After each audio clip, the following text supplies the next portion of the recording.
Hello, this is the Clock Guy. I have a really cool clock for you today. It's called the Golden Hour Clock by Jefferson. A lot of people call it the Jefferson Mystery Clock. I'm doing it in my little mid-century corner here. I have CCR on the turntable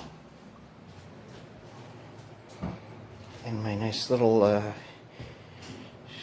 mid-century vase there.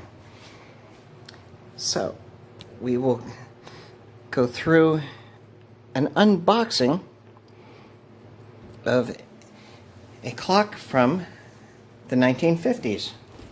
This is an original. This is the original box and paperwork. See the Golden Hour model 580-101 Jefferson Electric, Bellwood, Illinois. This is the original box.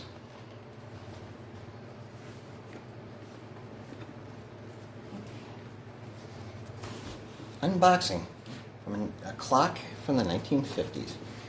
So this clock, the date stamped inside the clock was August 1958.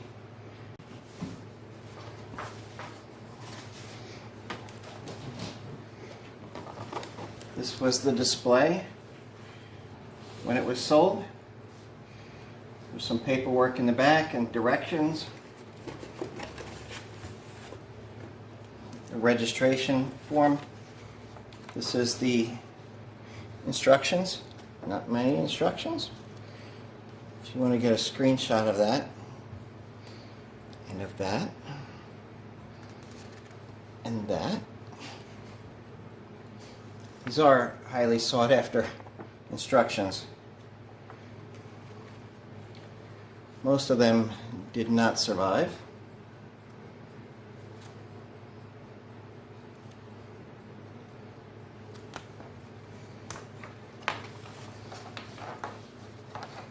Okay, so take this out of the box. Here's the original. Looks like a punch card. This is an original punch card. When I took data processing back in the 70s, intro to data processing, we used punch cards.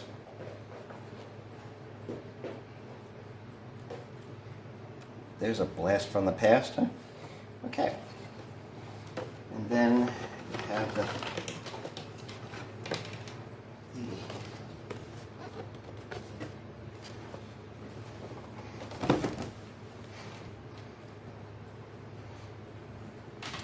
So this is plugged in.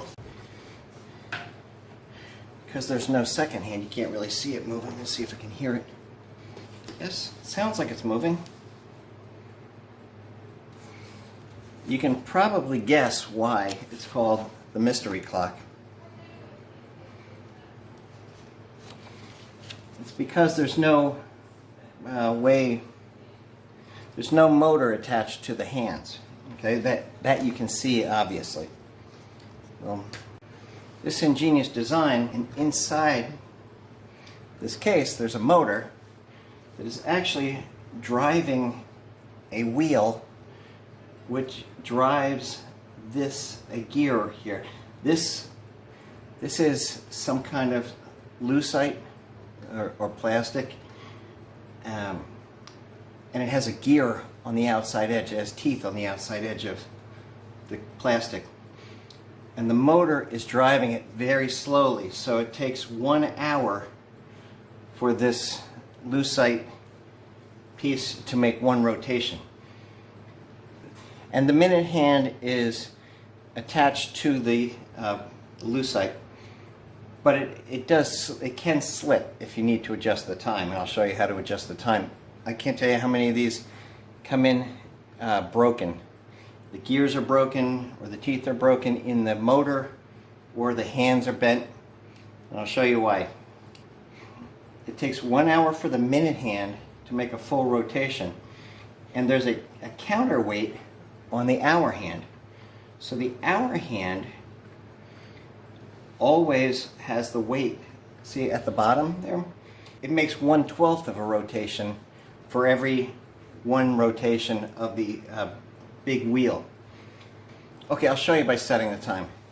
It's now 7:28 on my clock.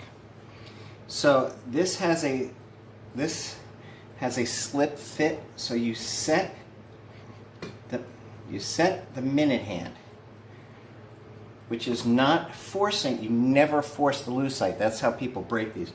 You never force it. You set the minute hand to the desired minute. And it is now 29. It just turned 29. Okay. So that is 4:29. But then what you do is you can rotate the hour hand to the desired number. Obviously in the opposite direction. Okay. Because it makes one rotation, so now that is 4:29, 5:29, 6:29, and 7:29. And that's how you adjust a golden hour clock. No, do not, in capital letters, do not adjust this time any other way. Adjust this clock in any other way. So it's simple, and it just turned 7:30, and it is 7:30 on the clock. And that's how you set this clock. I'll show you the back of it. There's the counterweight and the gear, which you can't see from the front. I don't know if you can. You may be able to see in there, see the brass gear, the teeth that are around the outside edge, which you can access if you need to work on it. Hopefully you never really need to work on it. These will last forever. The motors may seize up after 50, 70 years. You can buy another motor and put it in and it'll just keep on running. There's no lubrication, you just dust it. You don't want to attract any more dust than you have to, so there's absolutely no lubrication on the gears. So it's very beautiful. It's brass with a gold overspray and then a clear lacquer finish on top of that. It sits about 8 inches high, and it'll run forever. There's no alarms or anything. It's just a really, really nice clock. Back in the late 50s and 60s, when these were popular, it was a space age clock. That's what we used to call it, space age. As kids, we all watched a space race, and I still remember the day they walked on the moon. It was amazing. It was an amazing feeling because you felt like the whole world was one at that moment. Every single person in the world that had a TV or a radio was tuning into the exact same thing at that moment, and it was really, really a special time. So, that is the Jefferson Golden Hour Clock, also called the Mystery Clock.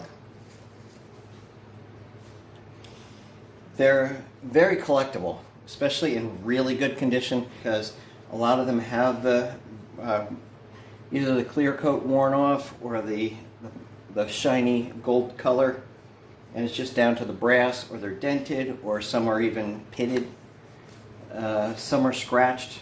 I mean, this is a really nice clock. This is a great example of a good clock, and very few, if any. It's rare to find any with the box intact. So I'm not sure what it would do price-wise, but it may even double the price or more. You're not going to find many of those boxes around. You might find some of these clocks, but you're not going to find a box. And very few directions also. and a punch card. So, the Jefferson Golden Hour Electric Clock. It's the clock I say. Thanks for watching.